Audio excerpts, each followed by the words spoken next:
Welcome to Aadi cinema. இன்னைக்கு நம்ம நெட்ஃப்ளிக்ஸ்ல தமிழ் டப்பிங்ல வெளியா இருக்க sniper global response and intelligent team அந்த படம் எப்படி இருக்குன்னு தான் பார்க்க போறோம். இந்த படத்தோட கதையை எடுத்துக்கிட்டீங்கன்னா, ஒரு சிம்பிள் லைன் தாங்க. நம்ம படத்தோட கதாநாயகி லேடி டெத் வந்து ஒரு அசைன்மென்ட்டுக்காக போறா. போற இடத்துல ஒரு எக்கு தப்பா மாட்டிக்கிறா. இவள காப்பாத்துறதுக்கு நம்ம கர்னல் ஸ்டோன் அவர் தலைமையில ஒரு ஸ்னைப்பரு இன்னொருத்தர் வச்சு ஒரு டீம் உருவாக்கி லேடி டெத்த எப்படி காப்பாத்துனாங்க? லேடி டெத்தோட அப்பாவே அவங்கள ஏன் கொல்ல வராங்க? இதுக்கெல்லாம் சொல்ற விட தான் இந்த படத்தோட கதை. இப்ப இந்த படத்துல தமிழ் டப்பிங் ரொம்ப நீட்டா அருமையாவே பண்ணியிருந்தாங்க.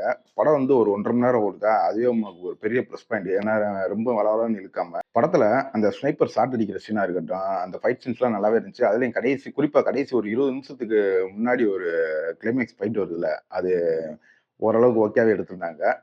மொத்தத்துல இந்த படம் ரொம்ப ஓ படம்லாம் கிடையாது. ஒரு டீசென்ட் வாட்சபிள் படம் தான். ரொம்ப எதிர்பார்க்கலாம் வேணாம். இதுல IMDb ரேட்டிங்கே இந்த படத்துக்கு 5 தான் 10க்கு 5 தான் குடுத்துருக்காங்க. இப்ப இந்த படத்த பார்க்கலாமா நினைக்கலாம். பொழுது போலனா ஒன் டைம் ட்ரை பண்றதுக்கு ஒரு ஓகேவான படம் தான் இந்த படம். ட்ரை பண்ணி பாருங்க. இப்ப தமிழ் டப்பிங்ல Netflixல அவைலபிளா இருக்கு. இன்னொரு வீடியோல சந்திப்போம் ஃபிரெண்ட்ஸ். Thank you.